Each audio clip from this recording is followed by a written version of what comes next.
I was wrong in doing what I did. No, no! No!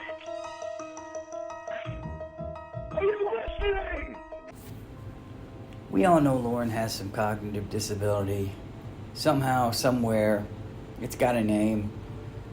I don't know if it was drinking while he was in the womb or dropped on his head or major concussions or just the smoking and the drinking and his, honestly, lack of motivation to learn anything. I already know what I need to know. He's the kind of guy who needs a routine. He needs a plan. Some people with cognitive disabilities have signs up in their house telling them how to do things, reminding them to do things, their strategy, whatever it is, their schedule. They have it up on the wall to remind them. Lorne would need some of that, but he would also need sticky notes if I had anything to say about it up on the wall. Remember to be kind. Remember to be forgiving. Remember, you don't have to get angry at everything. You control your emotions. He would probably read those. You ain't gonna tell me what to do, even though he'd be the one that wrote them. You could see that, right? Looking up at the wall, just seeing those words. Well, I know I wrote them, and I know what they mean, but I ain't the one that gave them to me. They can't tell me what to do. There would have to be a major test on him, timing him on doing the most basic of things, picking up a phone, dialing it. How long does it take him to make soup? Just mundane things. Figure out what it is that's causing him to lag behind so hard. We do know, I think some of his executive functions are compromised. I do. Basic functions. Storing, or taking in and storing information. Lorne has a major problem with memory, especially when it comes down to things he's done. Because he reacts to everything. It's a reaction. It's always a reaction. He doesn't usually plan on what he's going to say. He just goes off emotion and those things arguments he has in his head before they even take place, that he just unloads. He leaves those voicemails, getting himself hyped up, practicing. That doesn't take much thought, and he doesn't think through what he does. But he can remember when a guy called Casey and the last time she was in an Uber with him and how many months ago it was that happened and how many times she was in an Uber with him. He can remember all of that because he takes in that information and he does store it. But life in general, lessons he should have retained, he doesn't retain those. That's a big deal. I think part of the reason he can't pass his assault class, his rape class, is not just because he doesn't think he's guilty. It's not just that. I don't think at this age especially that he's able to, take in information and store it. Sorry for the stammer there. He's not able to take information in and store it. I think Lorne should play memory games. I do. This is something that stroke victims do sometimes. But with Lorne, because he hasn't had a massive stroke, I think what Lorne needs to do is play the memory game, turn over the cards, and then start again the next day. I don't mean some kind of complex system. Match as many as you can on Monday, then come back on Tuesday. If you can retain where some of those cards were, we know Lorne, he'd cheat. He would cheat. He'd look at all the cards. He'd go ahead and look at them again. Then he'd come back in 15 minutes, probably still fail.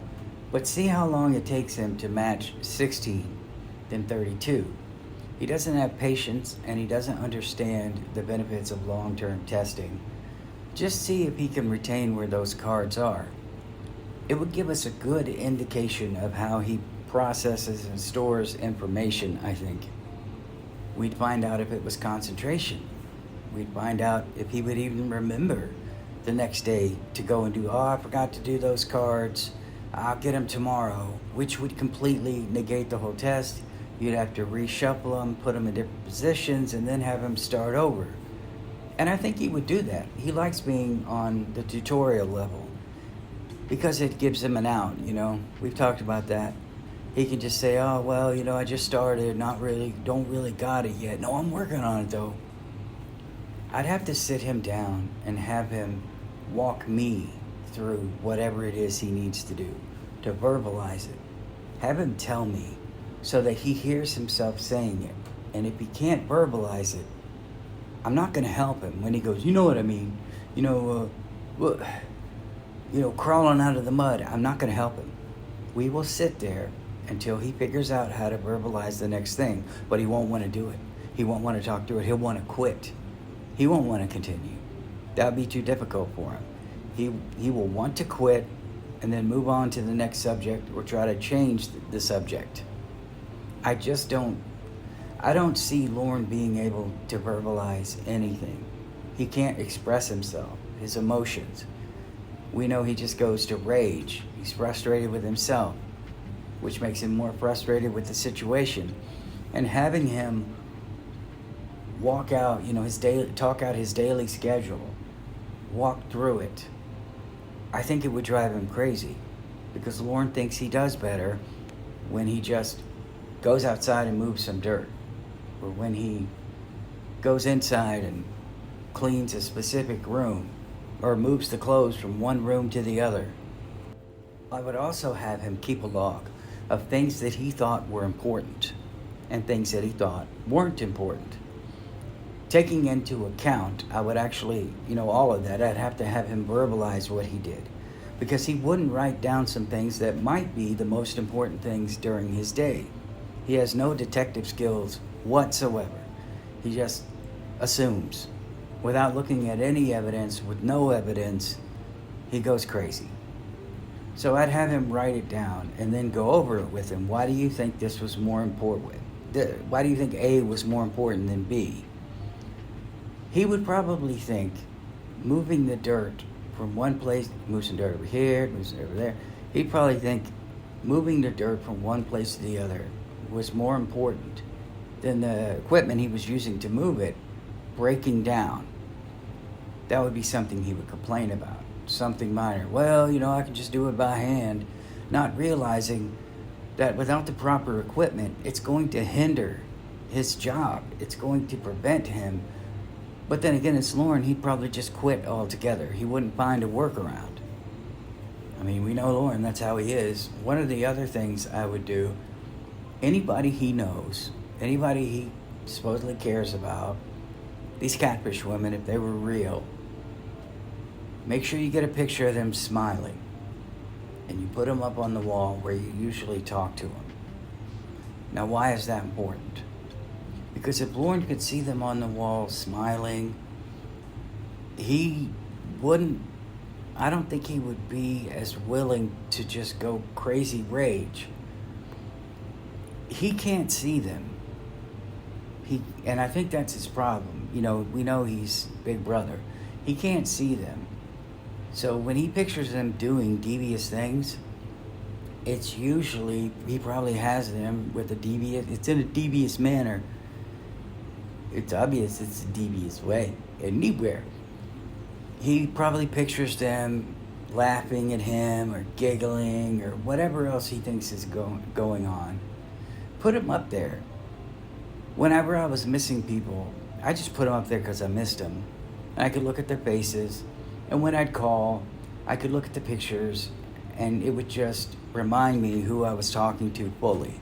I wasn't having to recall what they look like now. I mean, I know it's stupid to talk about something as simple as this, but you have it up on the wall and he sees them smiling in their element, doing something they love, and maybe it would take the demon out. He'd stop demonizing them. It would remove the demon status that Lorne gives them whenever he's not on the phone with them. I don't think Lorne should be doing anything at the same time. I don't think he should be working and thinking about his catfish. We know that's not possible. I think Lorne probably needs headphones, probably needs an audiobook. I mean, he would still be thinking about them. Some guy would do something and he'd be reminded that it was a penis doing something and he'd go crazy. He needs something to take his mind off of it. Audiobooks. language learning books, something while he's working, so that when he's tired, when those racing thoughts are more likely to come in, they won't. Now, I know it won't help a lot, but it would give him something to talk about. Yeah, I'm listening to this book. It's pretty good. You know, it's about this detective who, and boom, he has something to talk about. Yeah, I learned a couple words today. Well, what are those, Lorne? Oh, see boo play and parlay boo Francis. Whatever he would say. But he would have something to talk about. I think once he got something to talk about and he realized that people might be interested in what he's doing, it would motivate him. But unfortunately, he wants to move dirt, and he wants to think about the catfish, and he wants to think about all of the bad things they're doing when they're not on the phone with him. And that's a problem. Whenever Lorne's on the phone, he should be repeating things. He should be repeating things to them. What they say. When it's a fight, or when he's already got it in his head what they're doing, and they're telling him something, Lorne should say, so what you're telling me is that when the doctor saw you naked, it was an accident. Those words would come out of his mouth. Instead of, how did you see the doctor naked? Maybe the wording would change to, well, how was it an accident? That's much more, to him, it's hard to explain. His point of view would be different. He would be admitting that it was an accident, right? I mean, at least I think it would help. It would be admitting that it's an accident instead of it must have been in a devious manner. It would keep him on track. I mean, what if Ramona had said to him, what did I just say, Lorne? Well, you said you saw him naked. No, Lorne, that's not what I said. Tell me what I said. He wouldn't say that it was an accident, that it wasn't sexual. He'd say, tell me how you saw him naked. You have to change his perspective. You have to make him repeat things. Help him understand. Make him verbalize it. I think that would help from time to time. So are you telling me you had already made out with him once before, like 6 months ago, which gives him the right to have sex with you, Casey? I would say, Lorne, just say this back to me.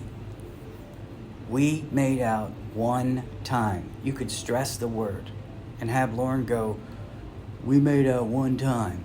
Yes, Lorne. And then ask him, do you think that because we made out once, that he has an open invitation, or that I have an open invitation just to do things whenever we want? Is that what you see women as? Just playthings? Make him think. You get him thinking, and he will have to pause, because the dude's brain moves at 3 miles an hour. Even traveling 3 miles an hour, it would take him 6 hours to get there. I don't even know if that makes sense, but you know what I mean. It's an hour to, let me back up. Even if he was going 3 miles an hour, it would take him like 12 hours to go 1 hour because of Lorne. That, my friends, is how Lorne thinks.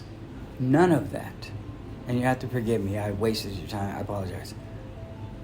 But none of that made any sense whatsoever. I had a point. I was going to say Lorne going a specific miles an hour would still take longer than it should have taken. To go 3 miles, traveling 3 miles an hour, would take him 3 hours to get there. But when Lorne would try to say that, because he doesn't know how to gather his thoughts and he can't concentrate, rather than saying something simple, like, well, it usually takes me longer to get there than other people, I'm a little slower.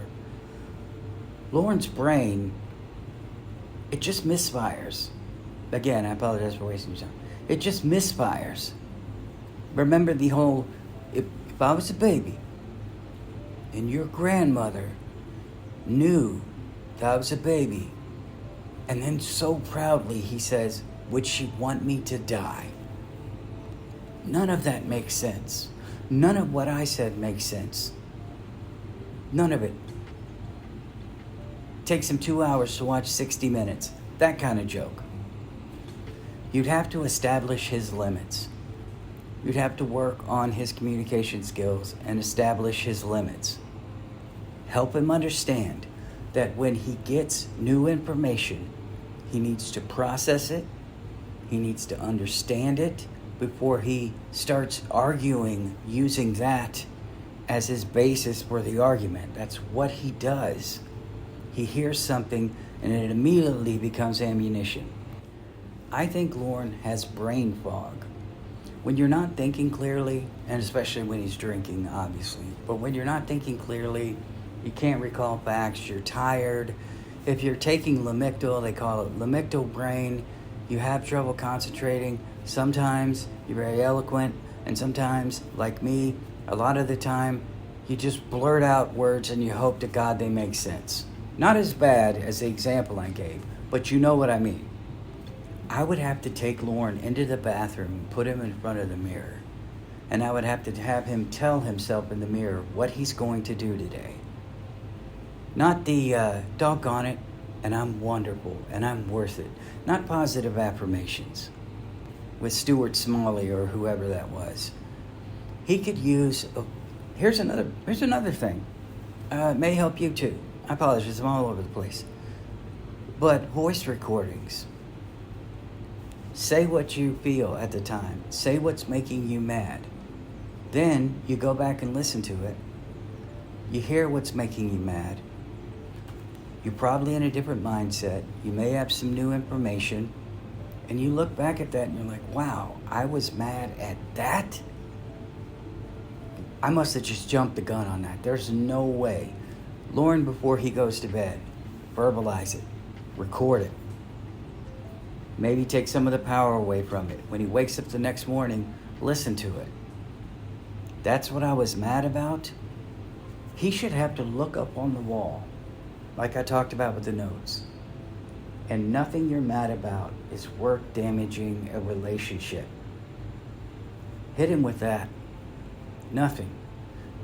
Lorne, utilize your time with these women on the phone for good. Arguing will never get you anywhere. I think Lorne would understand it. And he would try. And then he would use the excuse, well, they just push me. So maybe that wouldn't work. Some people with memory problems, they use... Remember I told you about playing a video game and listening to something? Then going back and listening to that something 6 hours later, and you might remember where you were in the video game, or go back and play the video game, replay a level 6 hours later, and you might remember what you're listening to. Lorne's best bet for memories, and I wonder if this is how he remembers things. Picture the road leading up to the house. Picture a street sign. Remember this fence that was right there, because some people have trouble with names and addresses. Remember pink house right at this weird stone fence, then 2 houses down from the pink house. And just do that. If they have a unique car, I mean, God help you if they're not there, but you know what I mean. We're talking about a guy with cognitive disabilities or lowered cognitive function. Even make his ringtone something like, before you answer the phone, Lorne, calm down. Before you answer the phone, Lorne, remember, be a good person. Whatever it is, it will help. I promise it would help him a little. When you had lowered cognitive ability and you're listening to somebody else like Casey, or you're listening to Jamie, Amy, or Debbie, anybody, I'm not knocking anybody, Ramona, these well-spoken people, or especially when they're making sense, there's a feeling of inadequacy with Lorne when he's stuttering and he can't think of the words, and he starts to feel like he's lagging behind in the discussion or the argument. He gets even angrier. And I think because Lorne has no one in his life except for these people who run circles around him, I think in some ways Lorne loses his sense of self.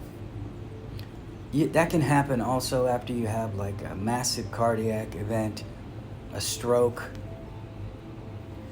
even a breakup, even the damage that was done, going to prison, all of that, it can make you feel differently about yourself.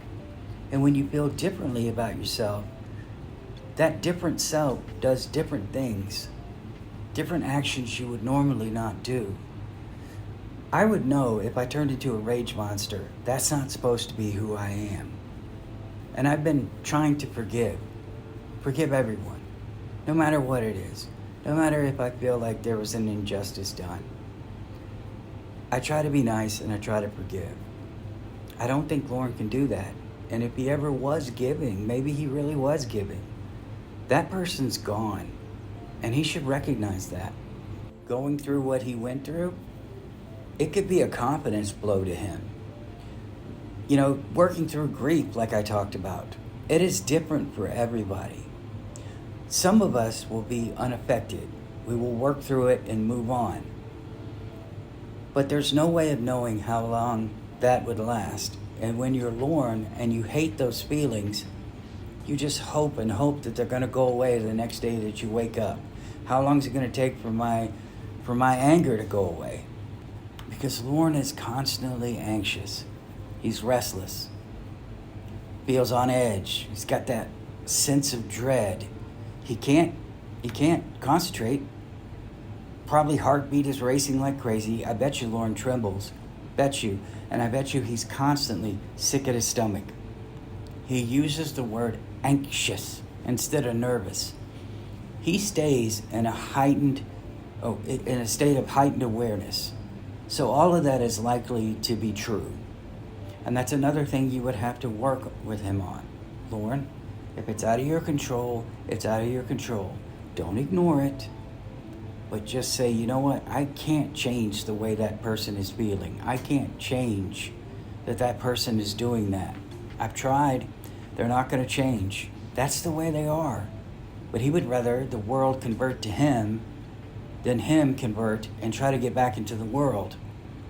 And finally for Lorne, and there's so much more to talk about, but for Lorne, is people don't know what he's going through. They don't know how he's really feeling. He can't express it. I don't know what it's like to have done what he did.